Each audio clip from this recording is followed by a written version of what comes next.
Okay, class. Wait! Ow! That hurt. One. Are you okay? Okay. Okay, class. Today we will be learning about velocity, speed, and acceleration and distance time graph. Do we have to? Yes, Juan, we do. If you want to get out of reform school, we do, so grow up and deal with it. Shut up, Steve. Everyone be quiet. Yes, ma'am. What is speed? Speed is how fast you go. Duh. Actually, that's partially correct. I'm actually correct. But speed also has a formula. The formula is speed equals distance over time. To solve for speed, you divide distance by time. To solve for the other variables, you do the opposite of the variable in the equation. So you divide distance by speed to get time, and you multiply time by speed to get distance. Is that how they calculate who wins the American 500? No. Unless the contestants want to know how fast they were going per meter and whether or not they had a constant speed or acceleration. Most contestants use distance time graphs to figure out their acceleration. Meters will be on the side and time will be on the bottom. If the line curves upward, you are accelerating. If the line curves downward, you are decelerating. And if it is a flat diagonal line, it is a constant speed.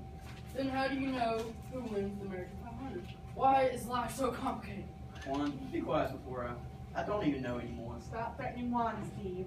Like this time graph that shows the times for El Diablo, Jose Ricardo, the famous American 500 winner this year.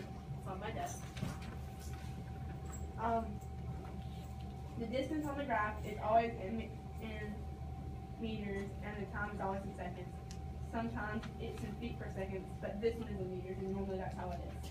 Do you have to incorporate this class into everything? I hate school. So a distance time graph is used to measure acceleration. What is acceleration? Acceleration is how long it takes for an object to reach its top speed. The formula is acceleration equals Vf minus Vi divided by t. If the acceleration is constant, it forms a perfect diagonal line.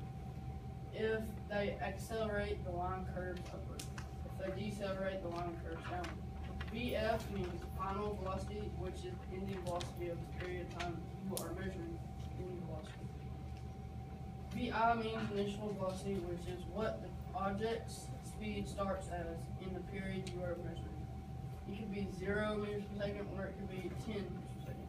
If the initial velocity is higher than the final velocity, the acceleration will be negative, which means it's really decelerated instead of accelerated. If the acceleration is positive, it means that the object did end up speeding up.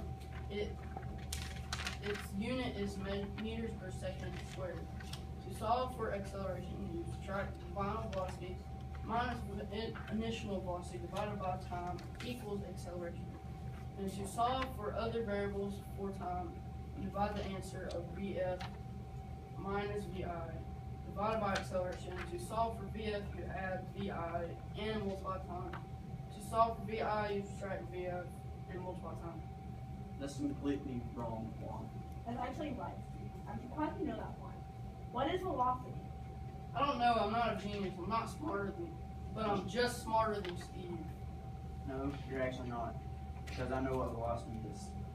That makes you so much smarter than me. I know, right? Velocity is speed with a direction. It is calculated by this equation.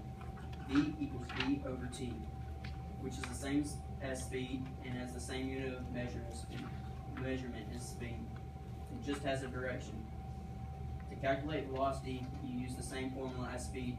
V equals V over T. And to solve for the other variables, you divide velocity by distance to equal time. And velocity times time is distance. Wow, Steve, I'm impressed. You're smarter than you think you are. Look what just came in the mail. It's in one authentic American car. I'm so lucky. You stole it, didn't you? Yeah, I did. I won't say anything because be good, do your homework, and let me use it. Yes, ma'am.